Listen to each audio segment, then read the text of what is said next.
em que os nossos visitantes eram exatamente iguais a nós. Isso não pode ser coincidência. Eles tinham mãos com dedos como nós temos, cotovelos que permitem esse tipo de movimento como nós temos, tem um rosto com 2 olhos na mesma posição dos nossos e não no alto da testa, com um nariz no meio, uma boca embaixo, 2 orelhas em volta da cabeça. Eles fazem os mesmos movimentos que nós fazemos. Ora, nós sabemos que nós somos o que somos a partir de uma condição inerente ao planeta Terra, que envolve a sua atmosfera, a sua gravidade, a sua colocação na zona habitável do Sol e uma série de outras condições e outras variáveis. Esperar que isso mesmo tenha se repetido em outros planetas, em tantos planetas, é querer um pouco demais. Então é óbvio, pelo menos para os ufólogos que já estão nessa linha há muito tempo, que nós e essas outras espécies cósmicas temos uma ligação muito mais forte do que podemos supor. É como se nós todos fôssemos membros da humanidade.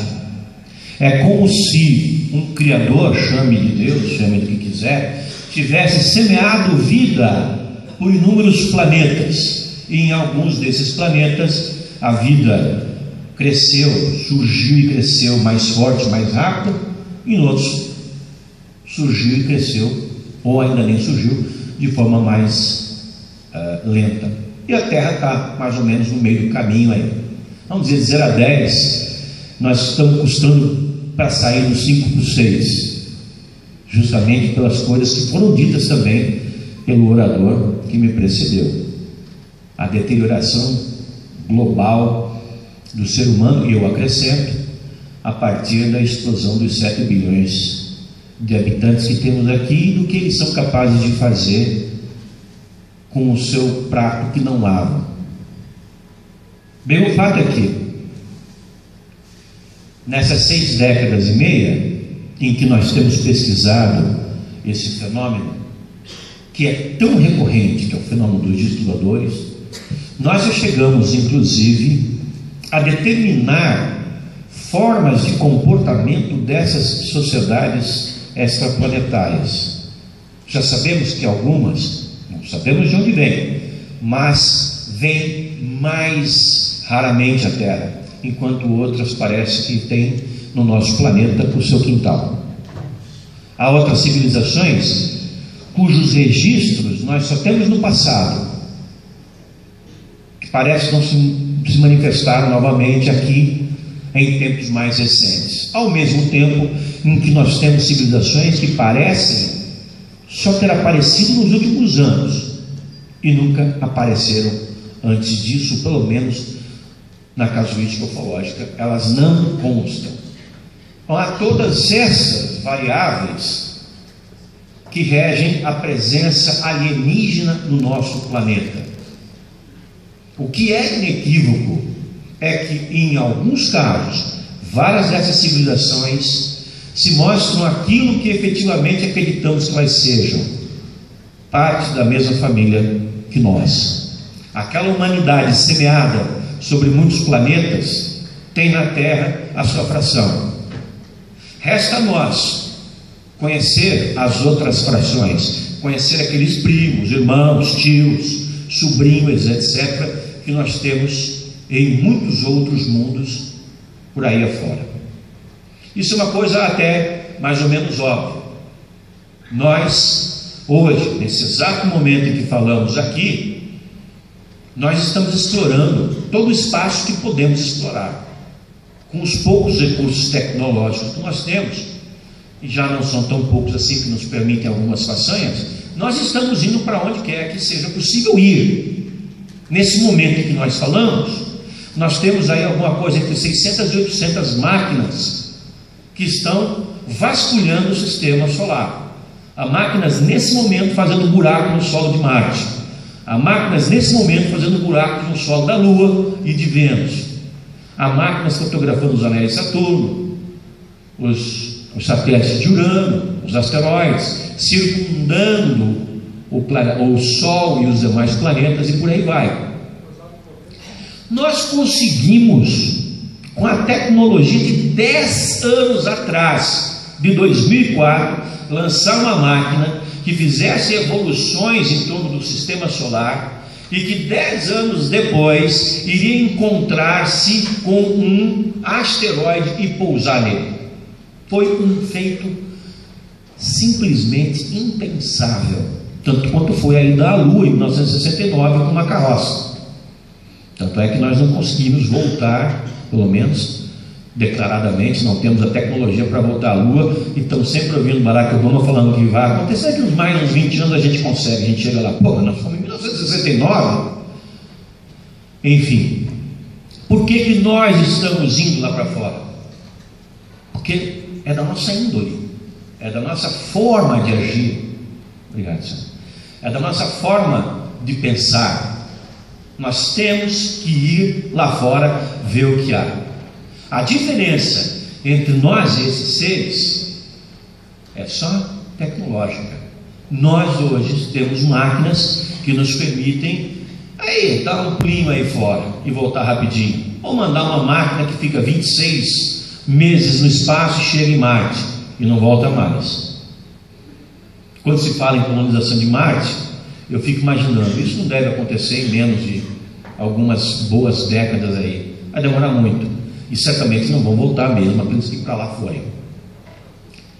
Agora, nós temos essas condições, e daqui 30 anos, e daqui 60 anos, e daqui 80 anos, 90, 100 anos, é muito provável que nós então tenhamos a tecnologia suficiente para ir a outros mundos com eficiência, com rapidez, com segurança, nesses discos voadores, nessas máquinas.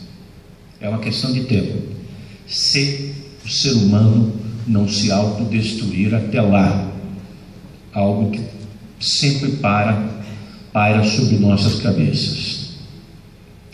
E é justamente sobre áreas de grande quantidade de conflito ou de conflitos mais sangrentos, onde nós temos tido, nos tempos recentes, maior número de avistamentos ufológicos. Sempre foi assim. Em pontos onde há uma ação humana muito forte, em grandes projetos, por exemplo, espacial, as conquistas da Idade Média, os extraterrestres, com as suas máquinas, sempre nos observaram, como um irmão mais velho observa o menor fazendo as suas artes. Nós fomos crescendo, nós nos levantamos e ficamos em pé no berço, e descemos do berço para o chão do quarto, sem saber que há um quarto ao lado, e que aquilo tudo compõe um apartamento, e que há um apartamento ao lado, e que aquilo está num prédio, e que há muitos prédios, em muitos bairros, em muitos países, e em todo o mundo. Nós começamos com a nossa aventura lentamente, e a partir de um certo momento tivemos a grande ideia de descobrir a energia nuclear. E esses seres que já nos observavam atentamente desde sempre, a partir das primeiras experiências nucleares, vieram com tudo. Vocês tinham ideia disso? Sempre em que houve um conflito armado ou uma grande movimentação social, como uma Olimpíada, uma guerra, ou alguma movimentação, alguma coisa sísmica dentro da natureza, terremoto, tsunami, eles estão ali observando. Sempre, perenemente. Porém, a partir do final dos anos 40, quando nós tivemos acesso à bomba atômica, inicialmente a bomba de fissão nuclear, é quando se rompem os núcleos atômicos, gerando uma quantidade espantosa de energia, e foi isso que nós fizemos, e os americanos jogaram 2 bombas lá no Japão. A partir de antes disso, quando os discos voadores os seres que pilotam, que tripulam essas naves, que apertam os botões, que têm esse grau de parentesco ainda indefinido conosco e que são tão parecidos conosco, notaram que nós tivemos acesso a isso desde as primeiras experiências atômicas nos desertos do sul dos Estados Unidos. Eles chegaram com tudo e começaram a observar os fatos que aqui rolavam, o que nós fazíamos com a energia nuclear. E de lá para cá, invariavelmente, nos contatos conscientes que esses seres têm conosco, ou seja, quando você não é abduzido e levado na marra para dentro da nave, mas você é convidado e tem uma experiência até de relação, de conversa com esses seres, eles se referem à forma como nós tratamos o planeta, em especial com a nossa excessiva capacidade de autodestruição por meios nucleares. Tem sido assim desde os anos 40. Não é à toa que caiu uma nave nos Estados Unidos em 1947, no dia 2 de julho, que é o caso mundialmente conhecido de Roswell, no Novo México, porque o enxame que se formou de naves extraterrestres foi tão grande que as chances de uma cair também acompanhou a quantidade, a proporção de ocorrências, e de fato uma caiu. Ela caiu a alguns quilômetros de distância do primeiro local militar, da primeira instalação militar terrestre a guardar armamentos nucleares, que era o o 509 Esquadrão de Bombardeio dos Estados Unidos, de onde saiu o avião Enola Gay, que foi jogar as bombas atômicas em Hiroshima e Nagasaki. Vocês sabiam disso? O primeiro depósito de armas nucleares da história ficava em Roswell, que foi um local intensamente visitado por discos voadores, constantemente, a ponto de uma nave cair.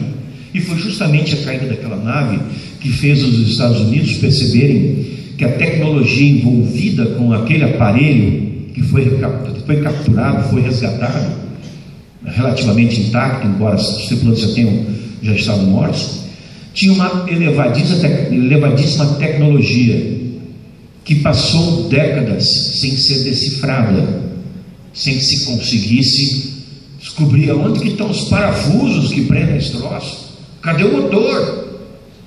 Onde é que estão os botões? A máquina estava lá. Cientistas de todos os tipos se revezaram em locais secretos dos Estados Unidos, um deles a Área 51, até os anos 90, e depois tudo foi movido de lá para outros pontos, como China Lake, no sul da Califórnia, e simplesmente por décadas não conseguiram ter acesso a nada daquela tecnologia que estava tão à nossa frente que não se podia imaginar como funcionava. Desde aquele momento, sobre bases onde há armamentos nucleares, sobre locais onde armamentos nucleares são testados, os discos voadores estão presentes. Nas explosões atômicas no atol de Bikini, os discos voadores estavam presentes. Nos testes feitos em vários lugares, inclusive na costa do Pacífico da Califórnia, os discos voadores estavam presentes. E eles não disfarçam o seu interesse, eu diria preocupação, com essa situação bélica que nós vivemos. E não é só bélica, eles também sobrevoam com excepcional intensidade fontes de geração de energia nuclear, laboratórios onde a energia nuclear é manipulada. É como se eles estivessem muito atentos ao fato de que nós tivemos acesso à energia mãe do universo. Hoje não é mais a fissão nuclear, que é o rompimento do núcleo atômico de metais pesados como urânio e plutônio em metais ou em elementos químicos menores, liberando uma quantidade fabulosa de energia. Hoje, esse processo serve de espoleta, já há muito tempo, de espoleta, para o seguinte, que é juntar núcleos atômicos de elementos químicos mais leves, como o hidrogênio e hélio, em algo mais pesado. Quando se juntam núcleos atômicos de átomos diferentes de gases, por exemplo, a energia liberada é milhares de vezes maior do que a energia liberada no caso de fissão atômica. Essa é a bomba do hidrogênio. A bomba de hidrogênio é tremendamente mais poderosa. E por que essa energia é tão temida? Porque ela é a mesma energia que move o universo. Nós temos calor na Terra porque existe no Sol um processo interminável de fusão nuclear de átomos menores para maiores, liberando aquela quantidade espantosa de energia que ilumina a Terra e ilumina os outros demais planetas do Sistema Solar. E o mesmo ocorre com todas as estrelas do universo. Então nós tivemos acesso à energia mais íntima da matéria, a energia mais destrutiva que pode haver. E nós já somos notoriamente conhecidos pela nossa irracionalidade bélica. E agora temos em mão esse grande arsenal atômico. Os números são disfarçados. Os números nunca são assumidos. Aliás, nem as informações mais levianas, mais leves, mais simples a respeito dessa observação que esses seres fazem no nosso arsenal atômico é passada para nós pelas autoridades. Tudo tem que ser vazado. Tudo tem que ser declarado por alguém que trabalhou numa instituição e de lá saiu e falou: não vamos para o túmulo levando essa informação, e vai e conta com, por exemplo, numa base de mísseis atômicos no norte dos Estados Unidos, Minuteman, aqueles mísseis que ficam naquelas grandes quantidades em várias fazendas. As pessoas têm mísseis enterrados no chão em silos nucleares, e sobre eles passam discos voadores, inclusive danificando as ogivas nucleares, algumas armadas com 6, outras armadas com 10, 12, até 24 bombas nucleares. Um foguete com 24 bombas na sua cabeça, capaz de ser mandado para a Rússia e detonar Moscou e arredores em questão de 1h30 de voo. E eles também podem fazer a mesma coisa nos Estados Unidos.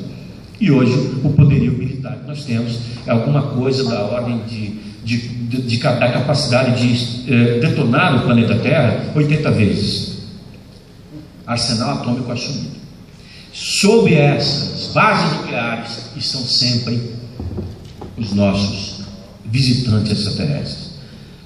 Alguns deles demonstram ter uma espécie de fúria com a atitude irracional dos seres humanos, a ponto de fazerem demonstrações sobre essas bases de mísseis, justamente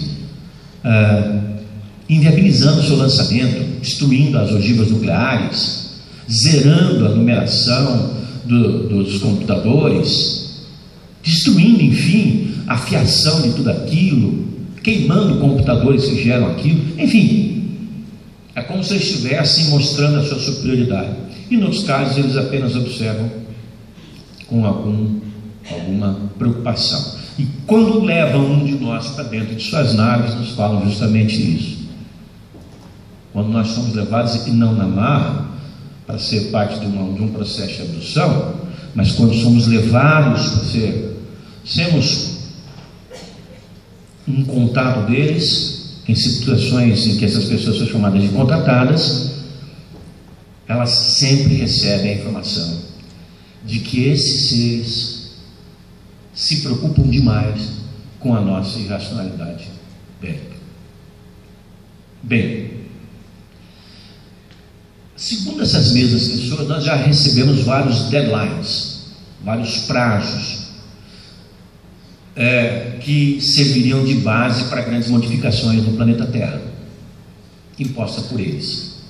Mas nenhuma dessas datas se concretizou. Aliás, nós já tivemos inúmeras datas criadas por nós mesmos. O planeta vai se destruir no final dos anos 1999, quando virar para 2000, ia ter uma catástrofe que ia assolar os computadores do planeta, ou então 2012, quando o Nibiru iria passar em dezembro, próximo da Terra, e Nibiru estava lá do outro lado do sistema solar, e todas essas teorias, essas teses, para que houvesse alguma coisa que realmente marcasse o planeta. Nada efetivamente aconteceu. Mas há um dado novo na praça aí. Vocês já ouviram falar do documentário Data Limite, segundo Chico Xavier? Quem aqui já assistiu esse programa? Data Limite, segundo Chico Xavier. Está no YouTube, está de graça. Já tem 50 cópias, os produtores não conseguem mais tirar de lá. Tira uma, pede para o YouTube tirar, o YouTube tira, alguém vai e coloca um novo. Então vocês podem assistir de graça hoje. Data Limite. A história de Data Limite eu vou contar para vocês rapidamente. Bem, Chico Xavier dispensa comentários. Foi eleito o maior de todos os brasileiros em todos os tempos. Ele surgiu com uma data, um deadline, que nós até então não tínhamos conhecimento. A história, encurtando, bem encurtada, é a seguinte: Chico fazia seus atendimentos lá em Uberaba a milhares de pessoas. E depois que as pessoas iam embora, ficavam só os amigos do peito. Chico Xavier gostava de cozinhar. Ele gostava em especial de fazer doce de abóbora e fazer cafezinho. E conversavam sobre as coisas do dia a dia. Bem, em julho de 1969, nós mandamos um foguete tripulado para a Lua, depois de várias tentativas. Foi o primeiro que chegou lá, que foi Apolo 11, com uma tripulação de 3 homens. Nós pousamos na Lua e voltamos. Passada aí mais de uma década depois disso, Chico Xavier, numa dessas reuniões que ele tinha em casa, com os seus amigos, entre eles um espírita mineiro chamado Geraldo Lemos, filho de um espírita também muito famoso lá naquele estado, ele disse para aquele pequeno grupo que estava ali que ele tinha tido uma profecia, uma visão de algo que aconteceu, que parecia um sonho muito real, muito forte. Conhece a história, Mário? Não? Ouve essa é quente. Ouve essa primeiro. Ele disse que ele viu uma reunião acontecer num lugar bem amplo, acho de ginásio de esportes, mas altamente tecnológico, em que estavam seres de vários planetas, a quem ele chama de família cósmica. Ele gosta de se referir aos extraterrestres como a família cósmica. E ele disse que ele pôde assistir àquela reunião. Ele não disse quando aconteceu a reunião, ele só disse que teve a visão de como se ele estivesse dentro daquele momento, daquela reunião. E o que ele ouviu das deliberações daquelas sociedades foi que, a partir do homem ter chegado à Lua em julho de 1969, seria dada à humanidade uma data limite, uma moratória, um período probatório para o ser humano mostrar que tem alguma boa índole. E se ao cabo de 50 anos nós não nos destruíssemos pelo meio nuclear, ou não nos deteriorássemos significativamente nossa moral, nossa conduta, nós iríamos passar a conviver com esses membros desta família cósmica. É equivalente a dizer que após 50 anos, se a gente ficar bonzinho e não tocar fogo em nada aqui, nós vamos ter a oportunidade de conhecer esses nossos visitantes. E isso implica, obviamente, em ser recebidos para dentro dessa comunidade galáctica. Tá? Porque basta, usando aquele conceito de que nós temos várias civilizações mais avançadas em diversos graus e mais atrasadas em diversos graus, deve ter até aquela que hoje está comendo carne crua, porque não descobriu fogo ainda, enquanto outras estão viajando pelo universo e até no tempo. Basta que a gente tenha acesso ao primeiro degrau, o degrau de cima, ou seja, uma civilização que já viaja a outros planetas para que a gente tenha as demais. Isso é uma coisa mais ou menos óbvia. ainda que se preservem as características de cada uma dessas sociedades, até pelo seu ponto de vista tecnológico. É como mais ou menos no planeta Terra, o fato da gente viver todos juntos, mas você pega o Brasil, pega o Paraguai e pega a Finlândia, você vai notar diferenças gritantes entre essas sociedades. O Paraguai está bem atrasado em relação ao Brasil, a Finlândia está bem adiantada com relação ao Brasil. Mas voltando ao Chico Xavier, se a gente não fizesse nenhuma arte completamente reversível, nós passaríamos a conviver com esses irmãos cósmicos, com essa família cósmica. E 50 anos a partir de julho de 1969 é julho de 2019. Nós estamos indo para julho de 2015, nós temos mais 4 anos e alguns meses para não tocar fogo em tudo aqui. Não foi dito nessa reunião, nem Chico se expressa dessa maneira, se ao contrário, se a gente não passar no teste, se ia acontecer alguma represália à Terra. O que foi entendido é que se nós não passássemos no teste, nós iríamos continuar vivendo essa vidinha que nós vivemos. É passando no teste que a gente teria acesso a coisas novas. E a impressão que eu tenho é que, vamos supor que nós passemos no teste, não vai acontecer de uma hora para outra, não vai ser em julho de 2019 que as naves vão chegar, mas a partir dali, gradualmente, nós iríamos ter a revelação. Chico se refere também a grandes realizações que seriam de uma imensa abertura dos nossos horizontes, coisa completamente nova e nós teríamos a oportunidade de viver. Bem, vejam o trailer de um documentário que foi feito sobre essa história no ano passado, do qual eu participei e outras pessoas participaram. É um documentário muito sério, feito por um grupo de espíritas de São Paulo, com a participação direta daqueles envolvidos na perpetuação dessa história de Chico Xavier. Vou tocar aí, por favor, amigo.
Esse documentário é muito revelador.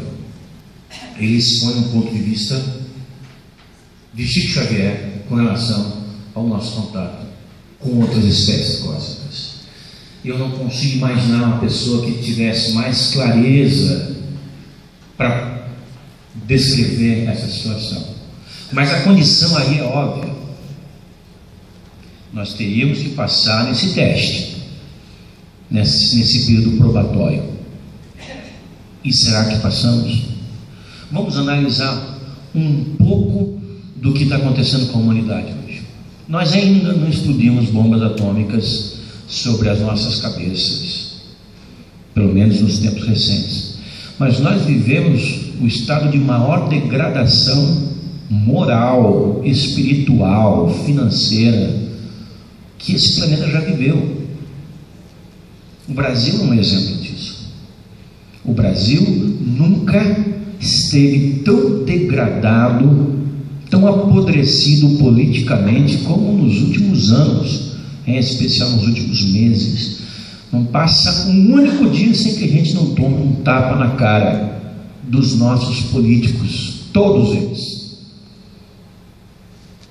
No mundo, a desgraça impera.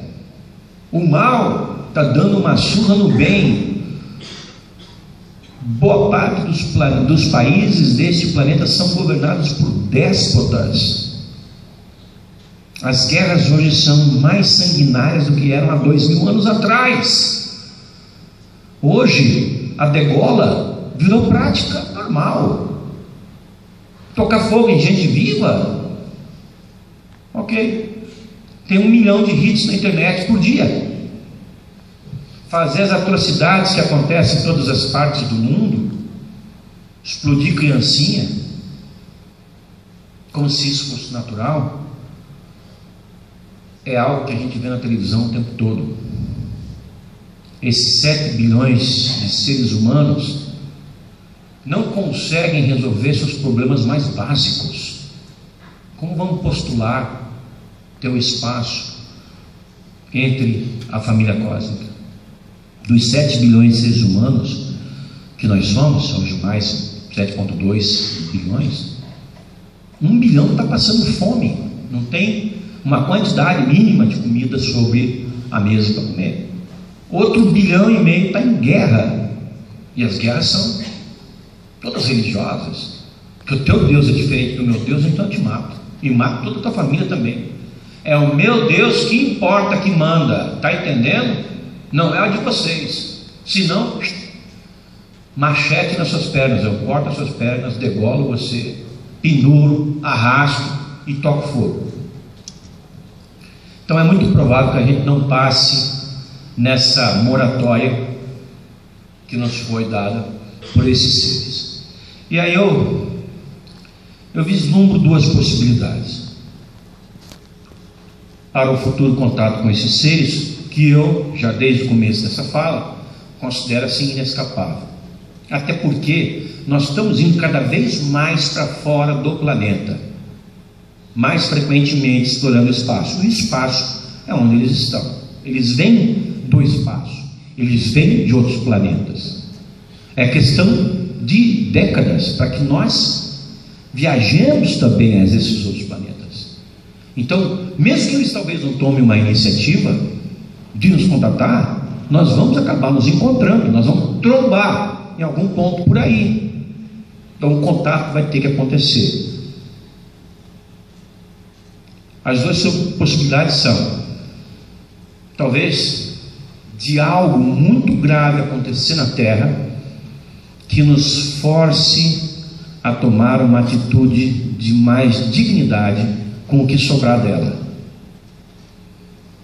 fazendo com que, sendo forçados a melhorar como seres humanos, nós então encontremos o caminho da melhoria pessoal, individual e coletiva, para estarmos aptos para esse encontro.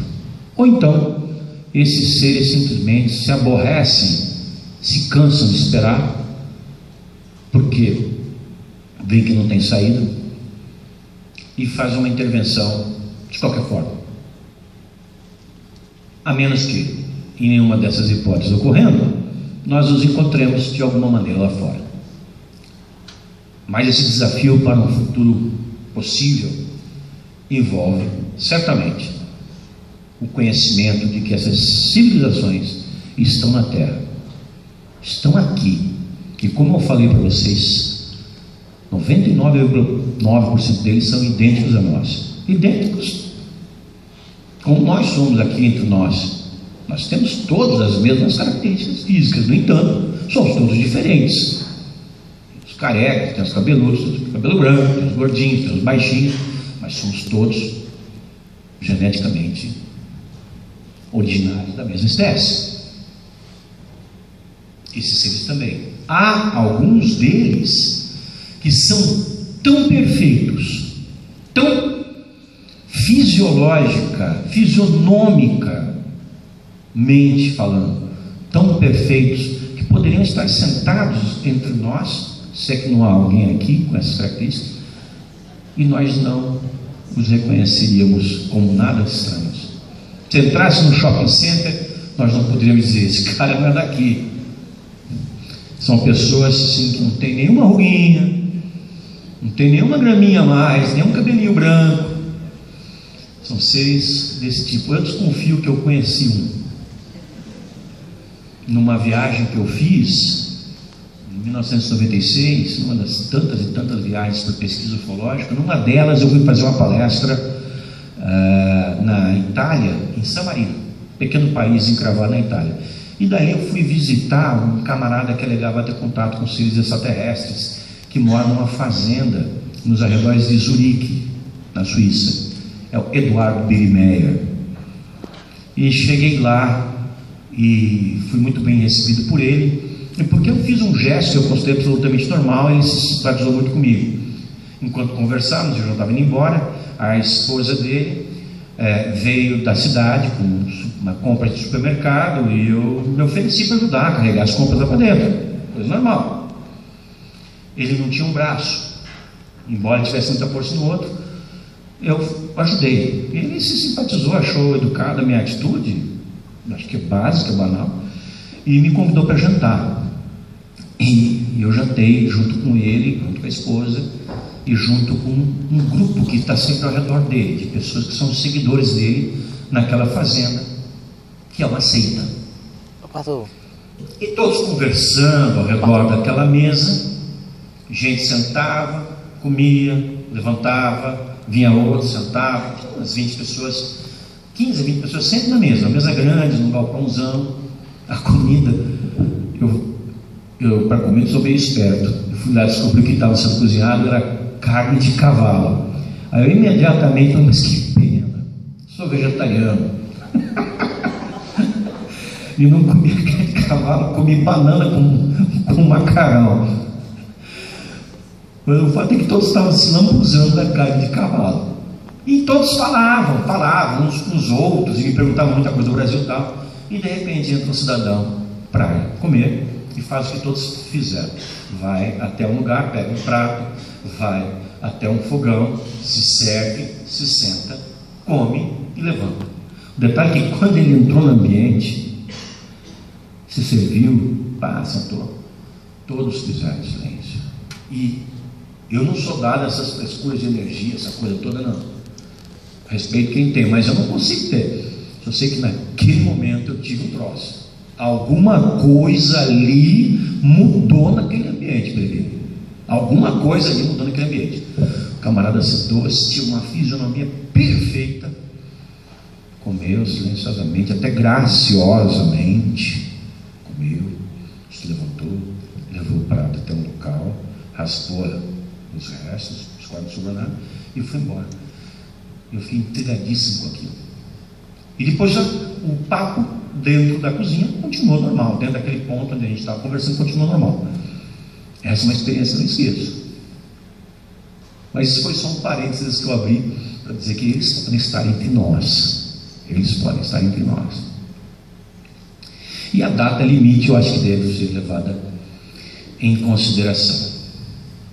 Mas essa tentativa desses seres de nos contatar, além de tudo o que já foi dito aqui por mim e por outros palestrantes, pode ter a ver com uma coisa, uma natureza cósmica desses seres, de querer ver ao seu semelhante, embora num outro planeta, bem. Muitas pessoas falam, é que existe a grande federação dos planetas, a confederação dos planetas. Isso soa como ficção científica, mas eu não acho que seja.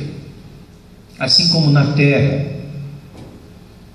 por mais que nós tenhamos alguns países super desenvolvidos e outros super atrasados, todos fazem parte, ou quase todos fazem parte da ONU, onde minimamente se tenta chegar a soluções que viabilizem a vida para todos os países do planeta Terra. Olha, se nós temos aqui, é evidente que lá fora também deve haver. É evidente que planetas mais avançados já devem ter se encontrado há centenas ou milhares de anos e já tenham estabelecido relacionamento entre si, relacionamento de comércio, de turismo, de intercâmbio. É óbvio. Um dia nós vamos fazer parte desse plano, vamos fazer parte desse clube. Eu tenho convicção disso. Seja no amor ou seja na dor, isso vai ter que acontecer. Nós não vamos conseguir viver isolados do resto do universo por muito mais tempo. Embora tempo aqui seja uma coisa extremamente relativa, nós podemos estar falando de algo que vai acontecer aqui 10 ou 100 anos, ou 1000 ou 10.000 anos. A minha perspectiva pessoal, que não é baseada em nenhum fato estatístico, comprovável, que eu pudesse apresentar para vocês, é algo de quem vive a ufologia. Eu tenho 52 anos, comecei a pesquisar isso quando eu tinha 10, 11, 12, e há 31 eu faço uma revista de ufologia. Eu vivo da ufologia e vivo para a ufologia. Faço todas as fases do processo, da descoberta dos casos, da pesquisa dos casos, levantamento, análise, escrevo, faço palestra, publico, levo para o exterior e trago do exterior os casos para mostrar aqui. Eu respiro isso, é algo que é indissolúvel da minha alma.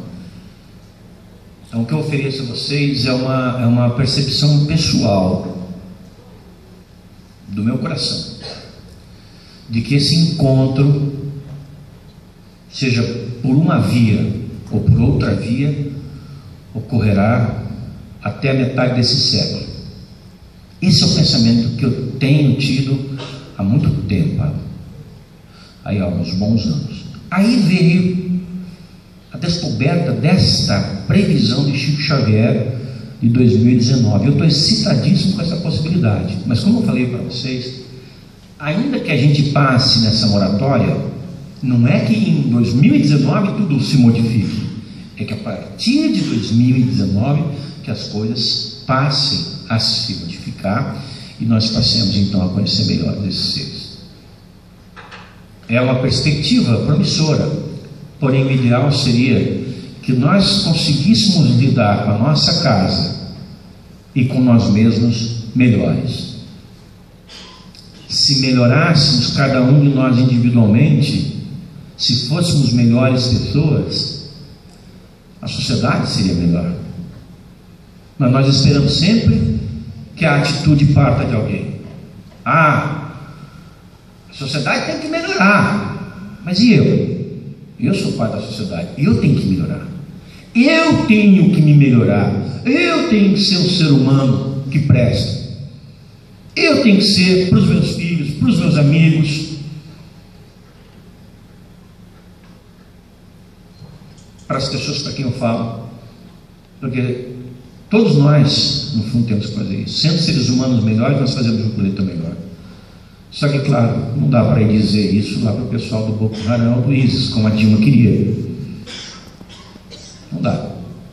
E como é que fazemos naquele caso? Aquele cancro que está crescendo em pleno 2015, fundamentalismo dos piores, de um islamismo que nem sequer algum dia existiu com aquela dose, aquela intensidade de violência. Como estou fazendo nesse caso? Talvez a gente precise mesmo da intervenção desses seres, ou não. Mas pelo amor ou pela dor, nós vamos ter esse encontro. E as marcas que esses seres têm deixado entre nós são inúmeras, são incontáveis. E de um tempo para cá, tem surgido um tipo específico de marca que chama muita atenção. Já dos anos 80 para cá, na Inglaterra inicialmente, e depois em alguns países do hemisfério norte, especialmente da Europa, mas já atingindo Estados Unidos, Canadá, indo para o outro lado do mundo, Coreia, Japão, etc. e tal, começaram a surgir figuras em plantações, que são chamados de círculos ingleses ou agroglifos. Vocês já ouviram falar desse tema? Já? Os agroglifos são evidentes sinais de uma inteligência superior, que resolveu usar aquele método, dobrar as plantas a partir do caule, para fazer figuras geométricas muito bonitas, muito grandes, que têm algum significado. É como se eles quisessem chamar a nossa atenção fazendo isso. O curioso é que esse fenômeno, só ele daria uma palestra. Eu tenho pesquisado esse tema há muito tempo. Só ele daria uma palestra bem grande. Eu teria muito prazer em fazê-la, mas a gente vai ficar aqui até umas 2 da madruga.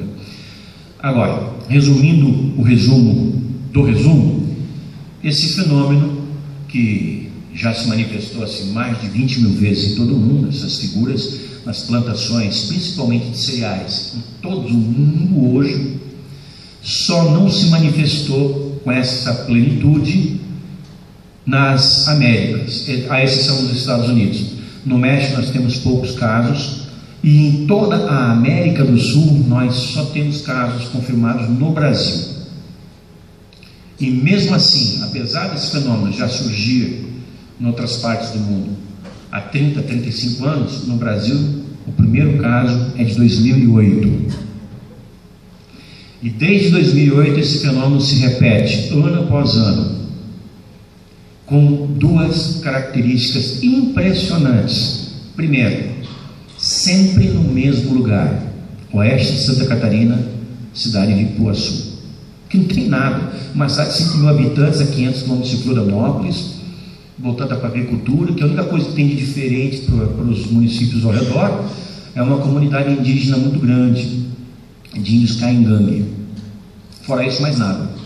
E a segunda característica se repete sempre na mesma época, nos últimos dias de outubro, nos primeiros dias de novembro. Nunca antes, nunca depois, e nunca no outro lugar. Que coisa é essa? Que fenômeno pode ser esse que se repita, que ocorra dessa maneira tão específica?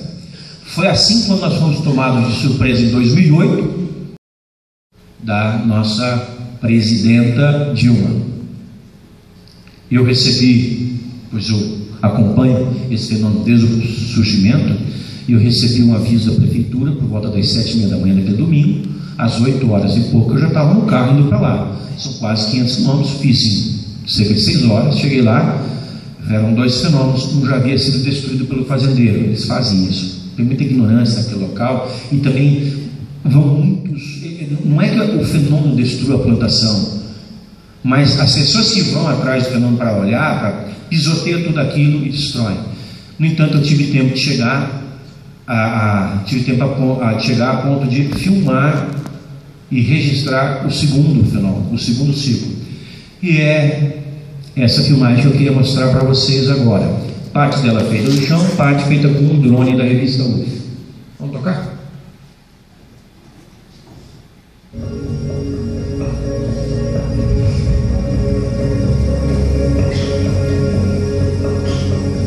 Botei um fundo musical do Coldplay para ficar mais bacana. A figura era tão grande, a maior que eu já havia visto, que andei por dentro dela, coisa assim de meia hora, e não conseguia entender como ela era formada, de tão grande que ela era. Foi necessário acionar o drone para uma altitude de 400 a 500 metros, a gente ter uma ideia de como era majestosa essa imagem.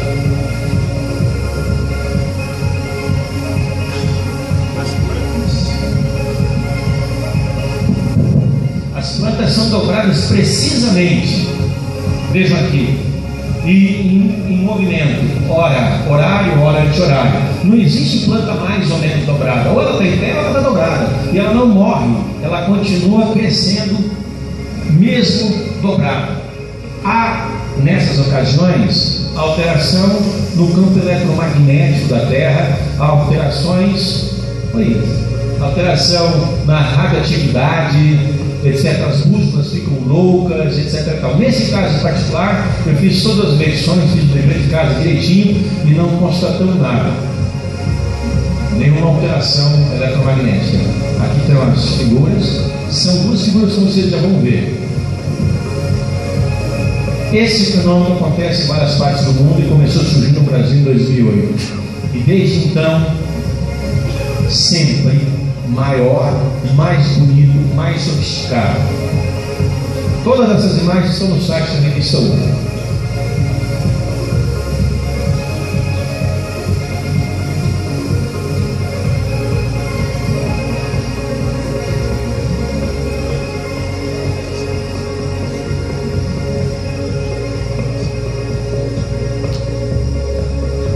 alto agora. Desse ponto até a outra extremidade são 150 metros. Imagina o tamanho. Daqui a pouco vocês vão ver uma estradinha ali e como ficam os carros comparados a essa figura. Eu que estava pilotando o drone, eu não sou muito craque, então as cenas às vezes desaparecem do quadro. Mas é algo simplesmente impressionante. Foi só a partir do momento que eu elevei o drone, nós estamos daqui a 400 metros de altura, que foi possível ter uma ideia dessa figura. Que tem todos esses arcos e círculos interligados.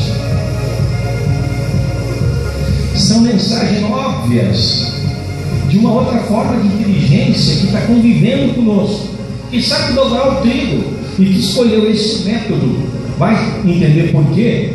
Para se manifestar para nós, talvez para chamar a nossa atenção.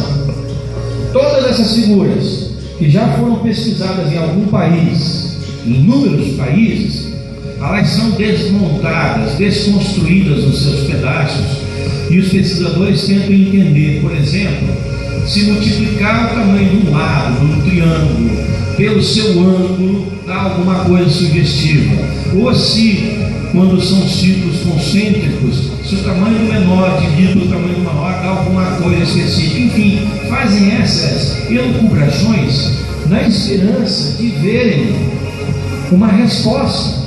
E o que foi encontrado até agora, aqueles sortudos que conseguiram pesquisar e chegar ao número, são efemérides, são coordenadas geográficas, são fórmulas matemáticas, como a fórmula de Pi, ou a base dos logaritmos neperianos, figuras que representam coisas assim. Todas elas, numa palestra que eu posso fazer no futuro, um outro evento sobre esse fenômeno, vocês viriam inúmeras, mas basta que vão ao Google e coloquem crop circles ou agroglifos, crop circles ou crop circles ou agroglifos, e vocês vão ver uma quantidade de imagens surpreendentes e espantosas como essa.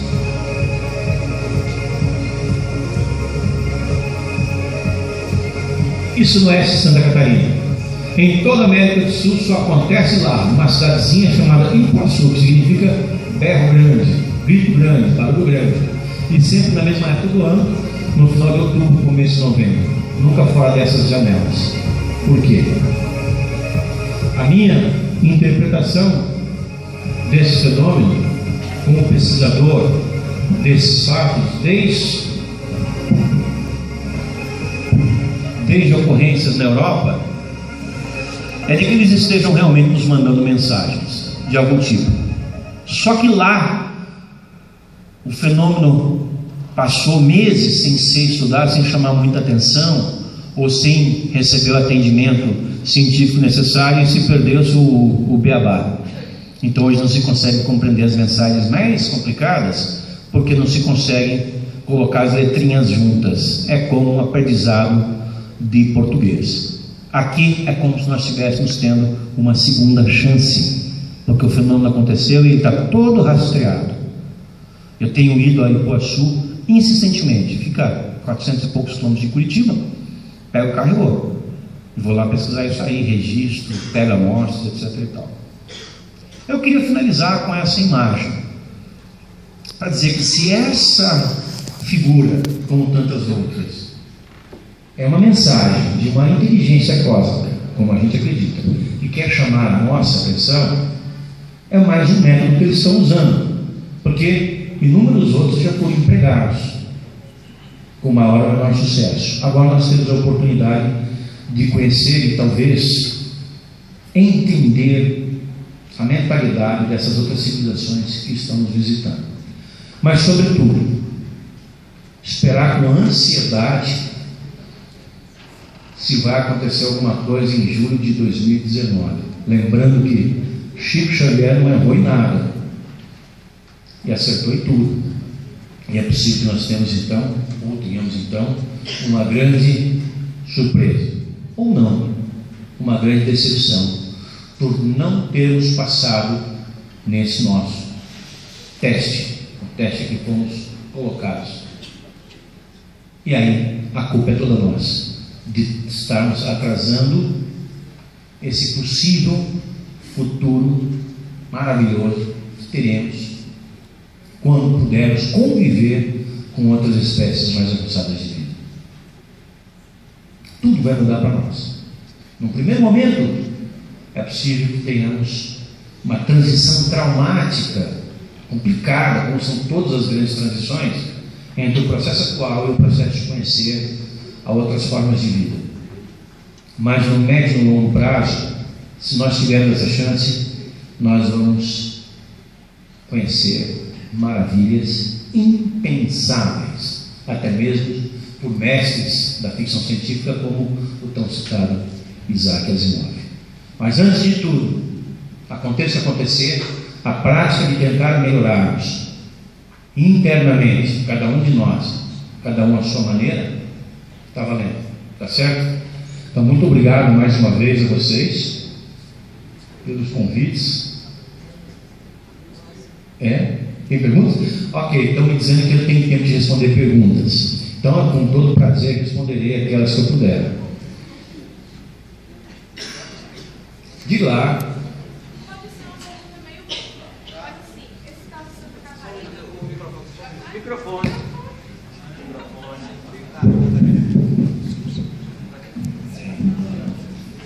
Não tem pergunta boba, gente. Pode fazer a pergunta que quiser, mas às vezes algumas perguntas que parecem ser ingênuas ou tolas nos levam a grandes sacadas. Mas eu acho que é bobinha.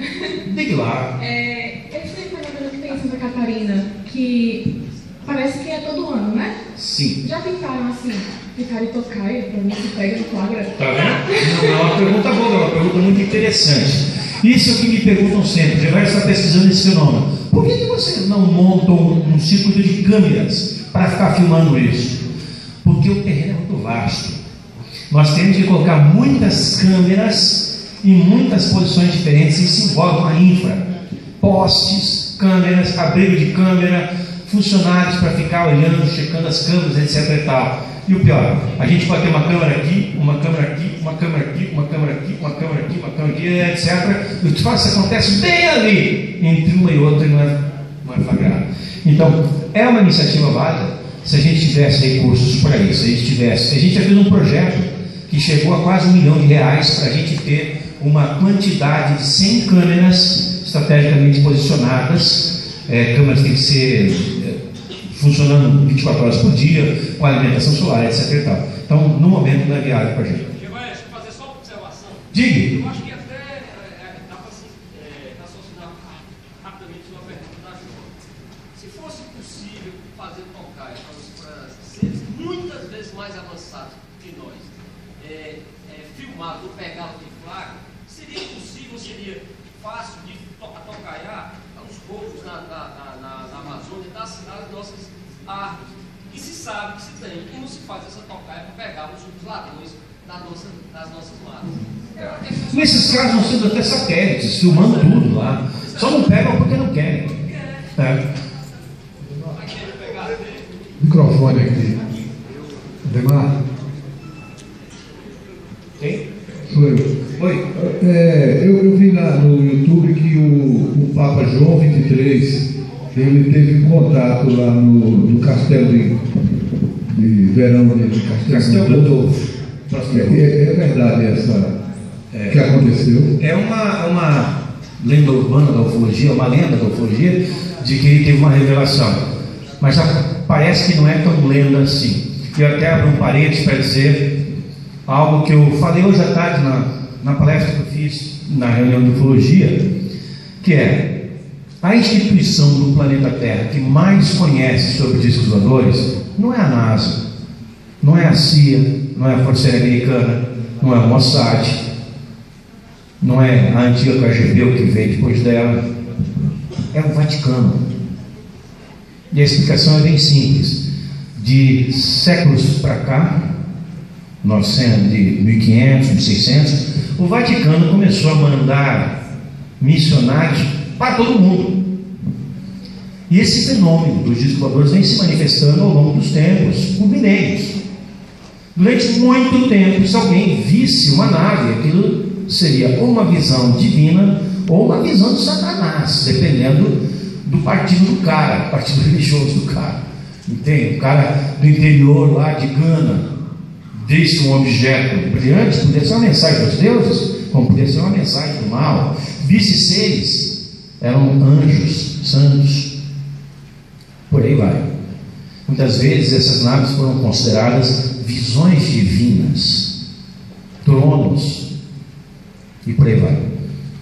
Então, se lá na ilha de Fiji, em 1630, alguém visse um fenômeno desse, a quem iria contar? Ao missionário local, que é católico. Se lá no interior do México, em 1845, na época do Zorro é dessa época? Depois, né? Alguém lá visse um objeto que passasse em cima de uma cidadezinha, de uma vila, a quem as pessoas iriam contar? Ao missionário católico local. No Alto Xingu, no começo do século passado, se os índios vissem alguma coisa, como viram, Beck Cororote era um ser que desceu de uma canoa voadora. Beck Cororote tinha um físico atlético, ele se manifestava junto aos índios do Alto Xingu, os índios Xikrin, que são uma etnia, uma subetnia dos Kayapó. E ele tinha uma arma terrível chamada Cop, que era uma vara que dava raios. Ele casou-se com uma índia, teve filhos, e um dia ele encheu o saco daquilo tudo, botou os índios, os filhos dentro da canoa voadora e foi embora. E até hoje os índios esperam que ele volte e fazem cerimônias anuais esperando que ele volte. A quem os índios contaram essa história primeiro? Ao emissário do Vaticano que estava por lá. E assim foi em todo o mundo. Em todo o mundo nós tivemos esses relatos ao longo dos séculos, sempre sendo passados para missionários ou párocos religiosos do Vaticano. Essas informações eram mandadas sempre para o Vaticano. E é evidente que lá dentro do Vaticano sempre teve alguém que começou a reparar que aquilo ali não podia ser normal, até que o acompanhamento desse fenômeno passou a ser uma coisa regular dentro da Santa Sé. E não é à toa que dos últimos 30 anos para cá, eminentes autoridades do Vaticano têm se manifestado a favor da existência de vida no universo, de vida inteligente, capaz de construir máquinas que viajem de lá para cá, que é exatamente isso que é uma nave. O disco voador é isso, é um objeto, é um carro feito para transportar pessoas e coisas de um ponto para outro. Nesse caso, um carro, um veículo muito mais avançado, com a capacidade de transportar pessoas e coisas de um planeta para outro. E é claro que eles não estão vindos só à Terra. É claro que essas civilizações desenvolveram essas máquinas para ir para muitos planetas. E a Terra talvez não seja nem o seu destino final, seja um dos destinos interessantes. Tá? E esses padres, esses homens do Vaticano, têm falado cada vez mais sobre isso. Monsenhor Corrado Balducci, que era demonólogo, eu tenho um cartão dele, eu fui amigo dele, fiz palestra com ele várias vezes na Itália, em outros lugares. Então, o Monsenhor Corrado Balducci era amigo do Papa anterior a esse anterior. Qual é o nome dele que faleceu? João Paulo, né? Segundo, né? Sentava-se à mesa dele e ele falava em congressos de ufologia sobre esses voadores. Mais recentemente, o diretor do Observatório do Vaticano, e para quem não sabe, o Vaticano tem 2 observatórios, um que fica em Castel Gandolfo, próximo de Roma, que é justamente na residência de verão do Papa, e outro no Arizona, junto com a Universidade do Arizona. São instituições muito prolíficas na produção de trabalhos científicos. Quase todo o staff dos 2 observatórios é de religiosos. O diretor do Observatório do Vaticano em Castel Gandolfo é um jesuíta de Rosário, na Argentina, chamado José Gabriel Funes, que é PhD em estrelas binárias. Ele, há alguns anos, falou exatamente o seguinte: mas é evidente que existem seres mais avançados no universo. Não acreditar na existência de seres que estejam à nossa frente no universo é menosprezar a capacidade criativa de Deus. Acha que isso aí ele tirou da cabeça? Naquela hora, quando perguntaram para ele?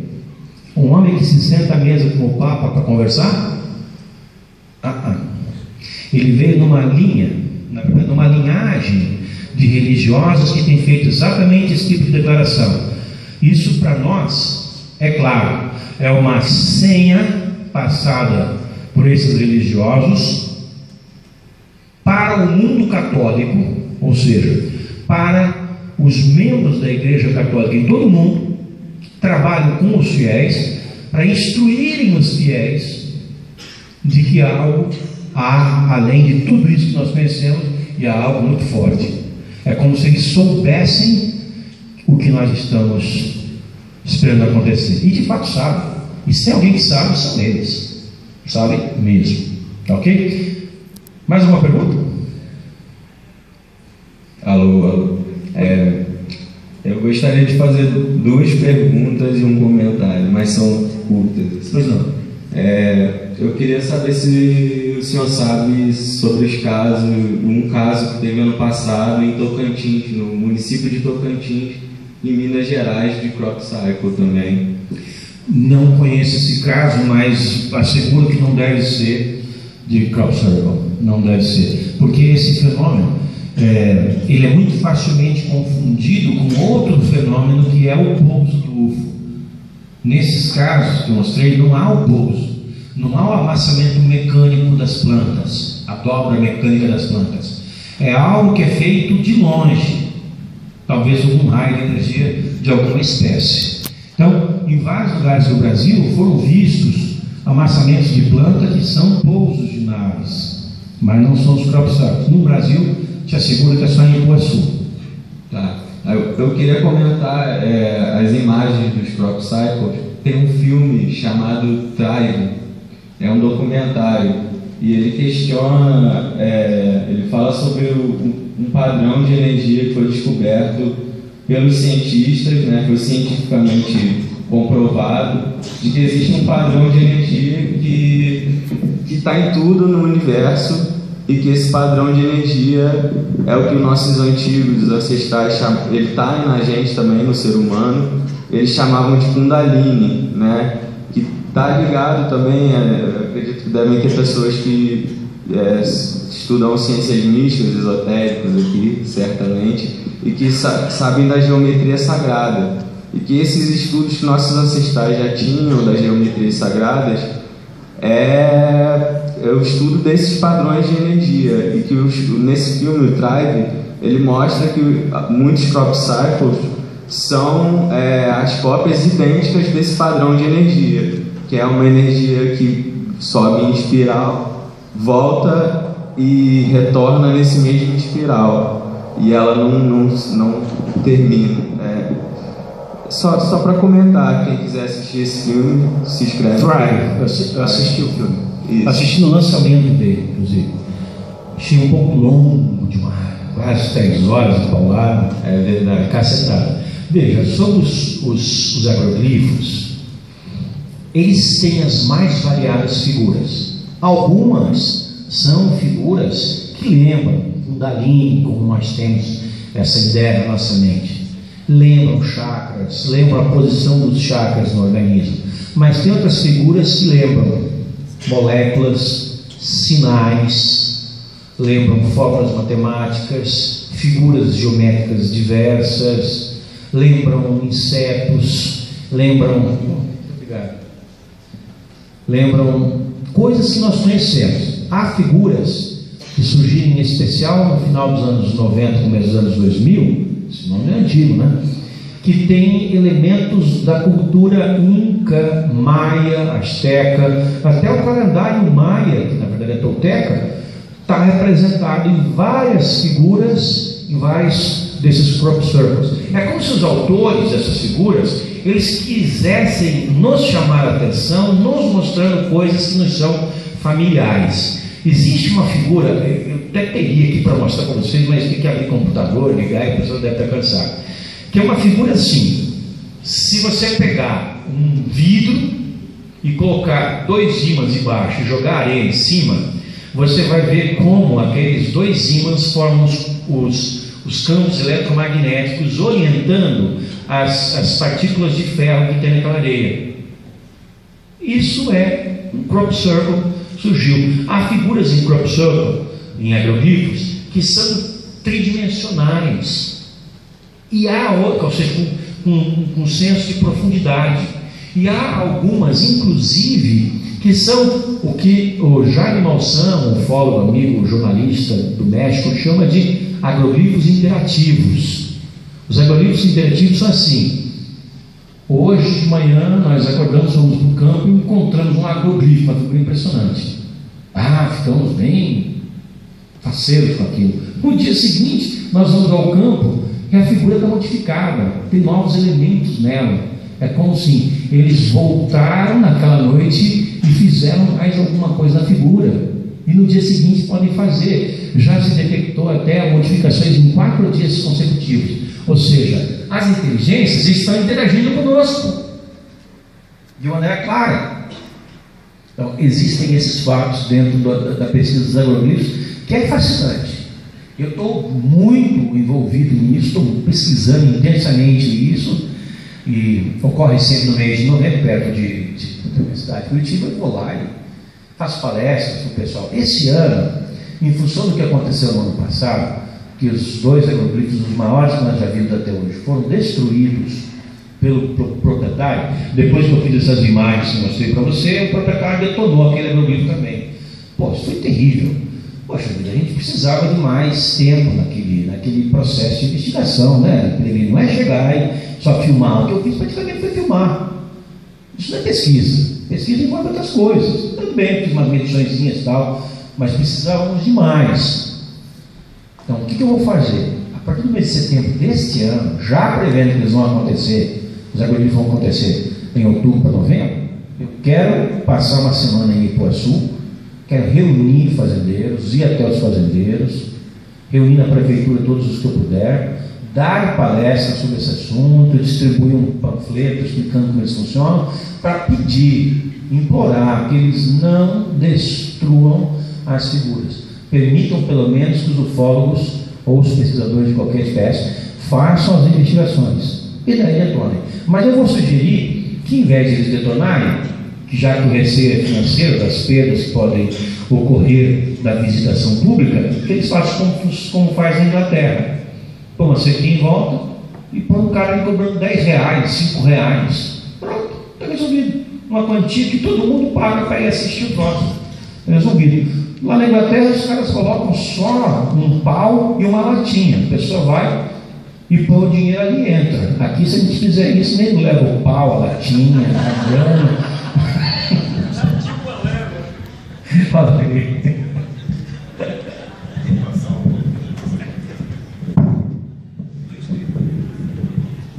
Primeiro, só uma consideração: fim de outubro, começo de novembro, não é a época em que o cereal está no seu apogeu?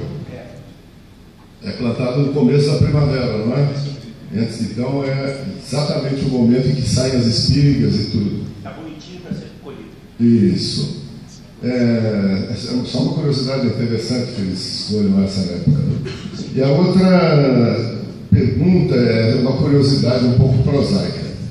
Mas nesse jantar que você esteve, e que apareceu essa figura que você considerou um pouco estranha, e com um campo de força coisas importantes, eu queria saber se essa figura, quando jantou, comeu carne de cavalo.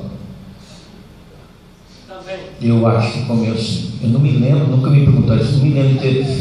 A minha atenção foi atraída para ele, mas eu evitei de ficar olhando demais, para não chamar a atenção. Então eu disfarçava, mas percebi que todos tinham uma certa reverência àquela figura. Eu não reparei o que ele comeu. Sim. Não posso te dizer com certeza. Pode ter comido. Que também é interessante saber, não é? Ali é comum, né? Comer carne de cavalo. Sim. Mas não é saber. Eu, na hora que eu descobri, eu cheguei no fogão ali, né? Que interessante essa comida, o que vocês estão fazendo aí? Isso é guisado de carne de cavalo. Que bonito. Eu sou vegetariano. Na hora, vegetariano está doido para comer uma carne de sol do Nordeste. É isso aí, amigo.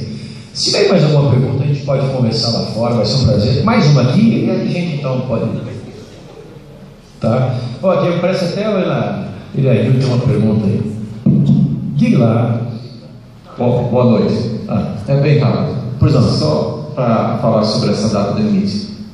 Há também informação, inclusive leitura que mais assídua dos espíritas, é que Chico Xavier também prevê uma questão de modificação e geopolítica, né?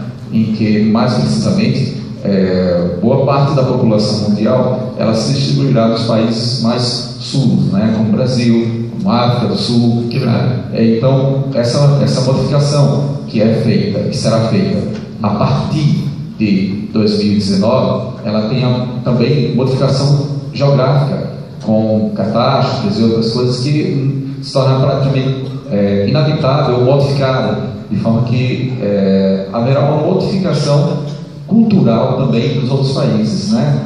Então, precisa observar isso aí e também saber qual é o posicionamento dos ufólogos nessa modificação planetária, que também, tanto Divaldo Pereira Franco também prevê isso também, né? Divaldo está nesse documentário também. Isso. Então, ainda não assisti, tenho o prazer de assistir nesse sentido. Mas assim, qual o posicionamento, tirando o lado religioso, né, da coisa, porque o entendimento que a gente vê muito do trabalho da ufologia é mais científico do que religioso. Não é isso? Então, tirando esse lado religioso, qual o posicionamento da ufologia nesse posicionamento geopolítico? Quase nenhum.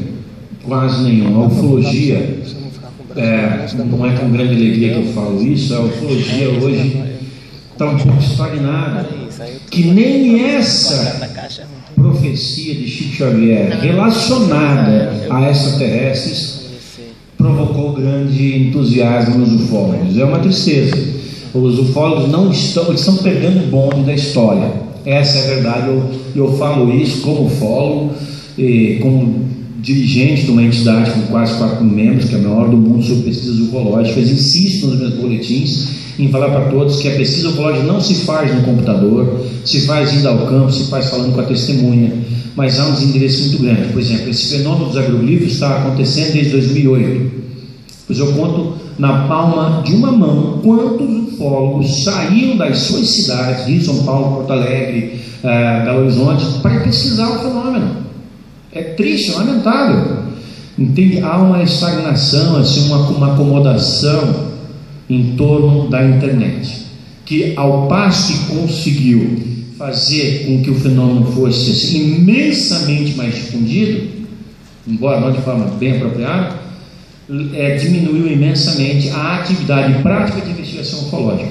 Então, com relação a essa outra previsão de Chico Xavier, não há, exceto pareceres individuais de um ou outro ufólogo, em especial ufólogos que tenham uma inclinação espírita ou que sejam espíritas.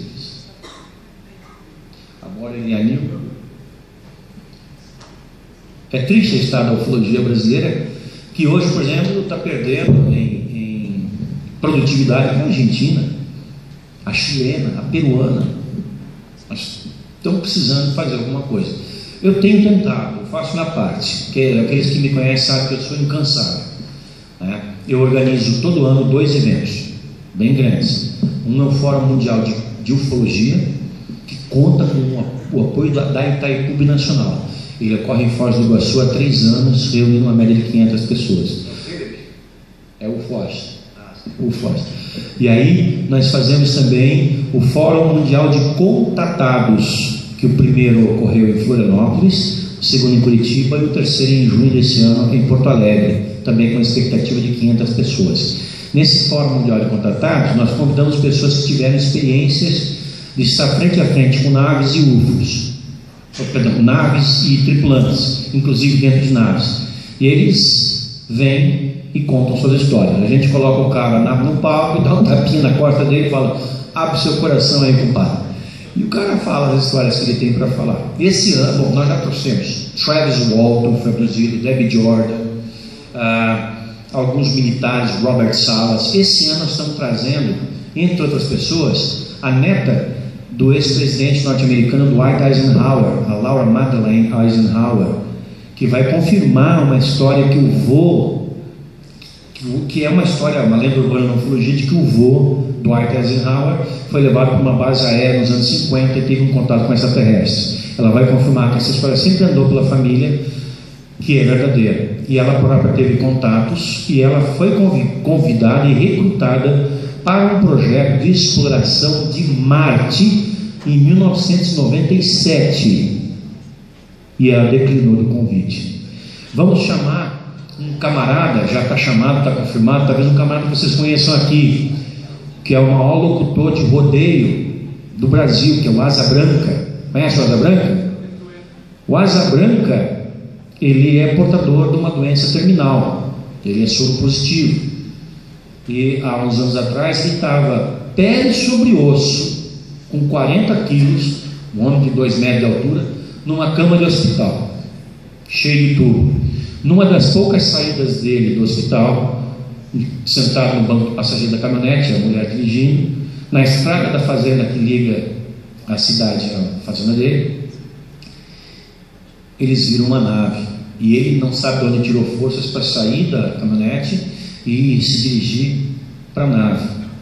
Quando ele foi dar um pulo na cerca, tentar dar um pulo, ele se deu um pulo que ele não sabe como ele conseguiu dar, e foi sugado pela nave, e deu uma passeada dentro daquela nave. Ele é piloto inclusive bimotor, e é um cara muito extrovertido, e ele foi abduzido, e 6 meses depois ele estava em forma, de volta com os seus 90, 100 quilos, praticamente curado, continua soro positivo, mas sem nenhuma manifestação nele.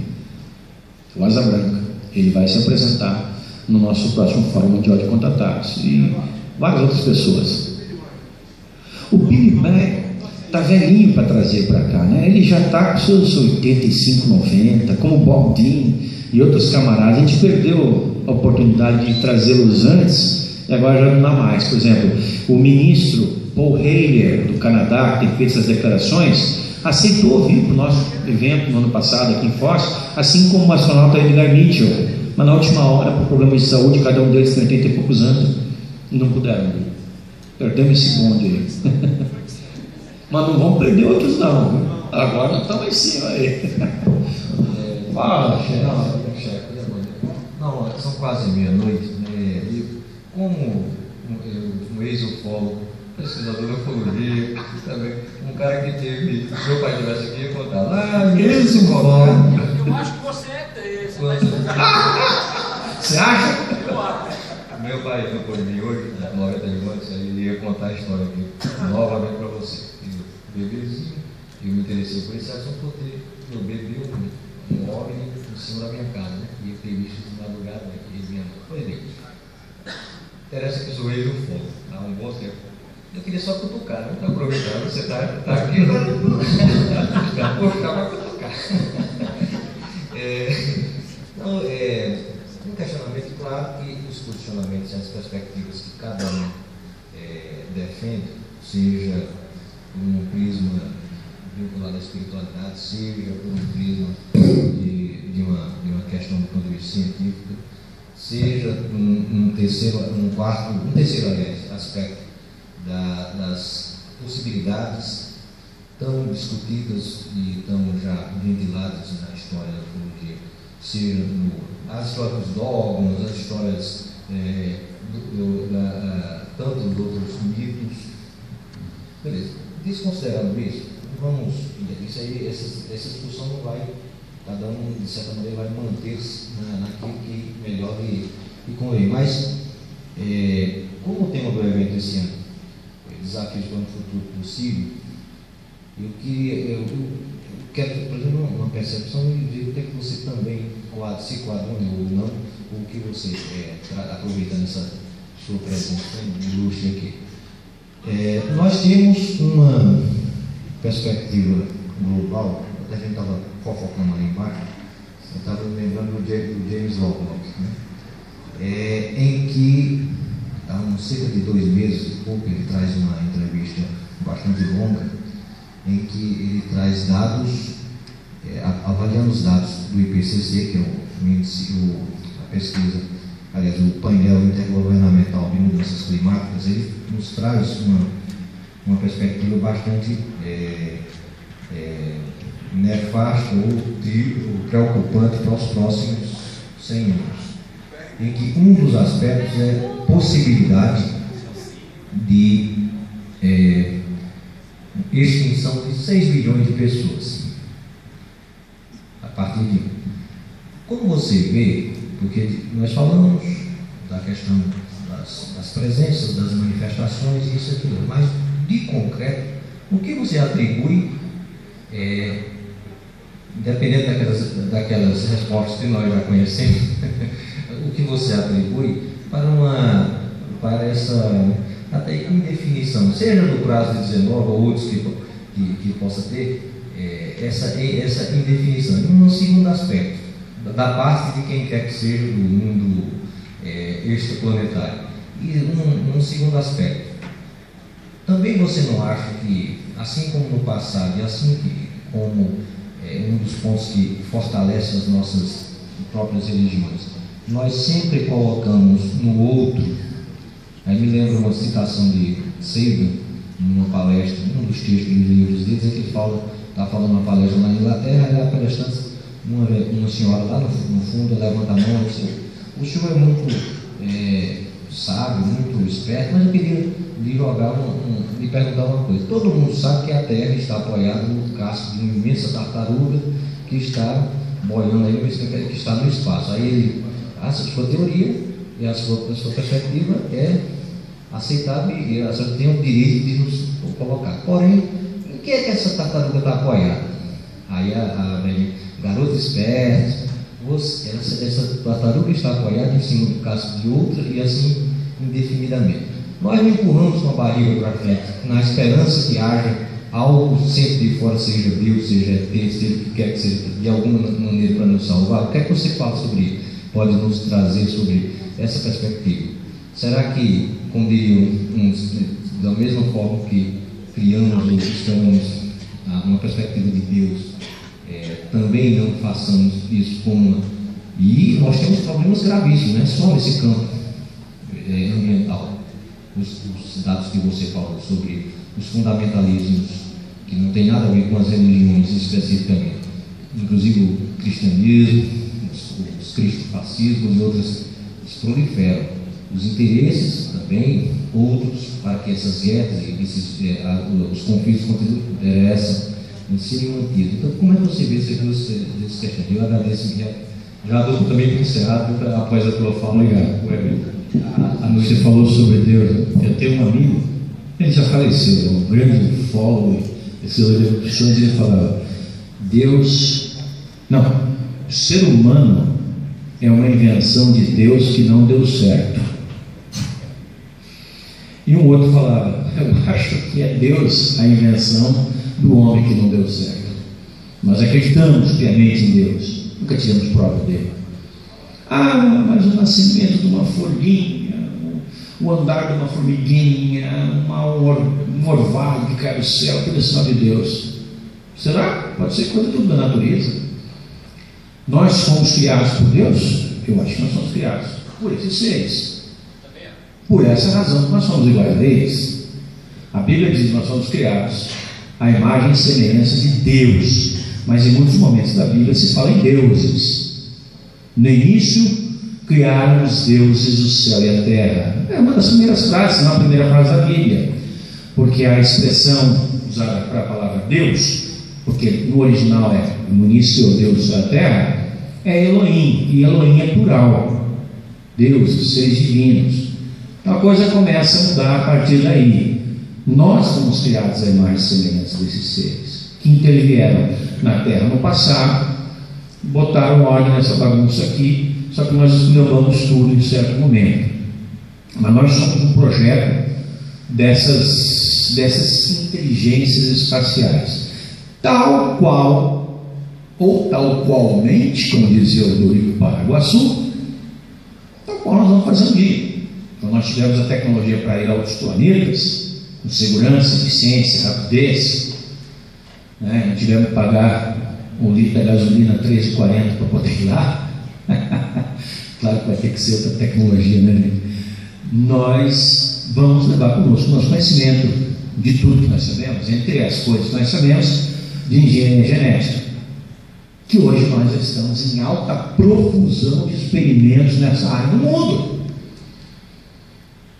Por exemplo, clonagem. Vocês acham mesmo que, por alguém ter dito que clonar seres humanos é eticamente abominável e então parar? Aqui estão fazendo a torta e a direita, tentando clonar órgãos e tudo mais, sempre, evidentemente, essa é a indústria farmacêutica e médica com intuito comercial. Mas nós já temos uma certa tecnologia nessa área que, quando chegarmos ao ponto da tecnologia astronáutica nos permitir a outros planetas, também vai estar bem elevada a tecnologia da